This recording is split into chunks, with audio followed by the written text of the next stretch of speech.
So how do you keep the clarity and the focus on your why? What do you do on a regular basis with your team? Yeah, I wish I could give you some grand thing that's far off of what we do. The beauty about our business is whatever tools we build for our clients, we have to drink the Kool-Aid ourselves because it's good organizational leadership. So we do have a multi-page vision story that's written down.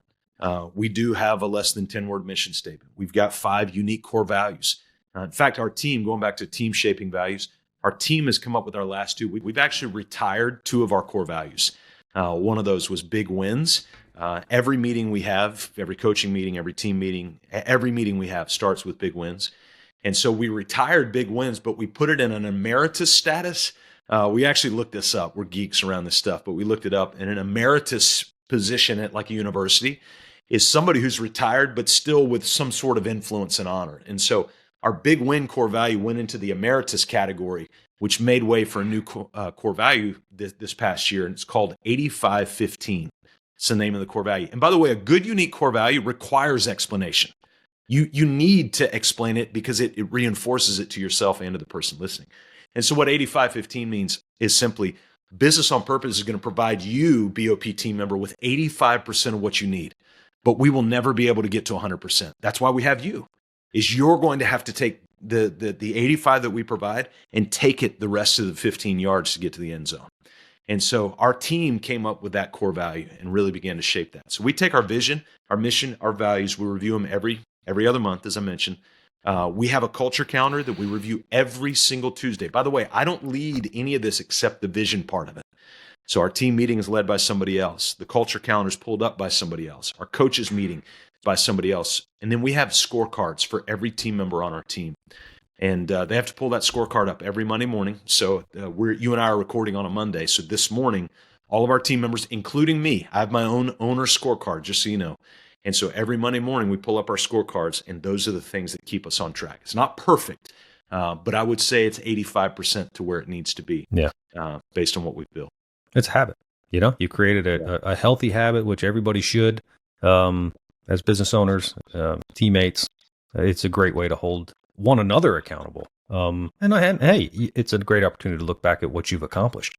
And nobody wakes up on Monday and asks, what should I do today? Yeah.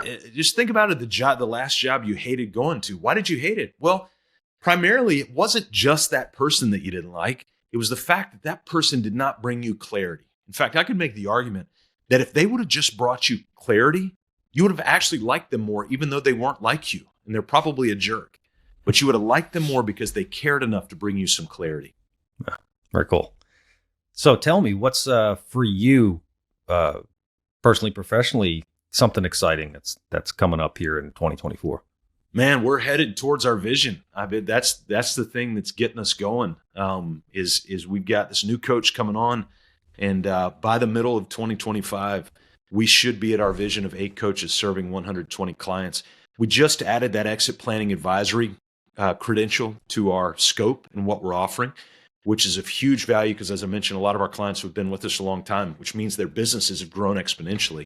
And now they're starting to think about exit, not exiting the business full scope, but maybe 5 years or 10 years from now. Some are pretty close to that, but some are 5, 10, 15 years out. And that's the perfect time to start doing some exit planning and some transition planning so that we can get a baseline value of the business and then accelerate that value over time.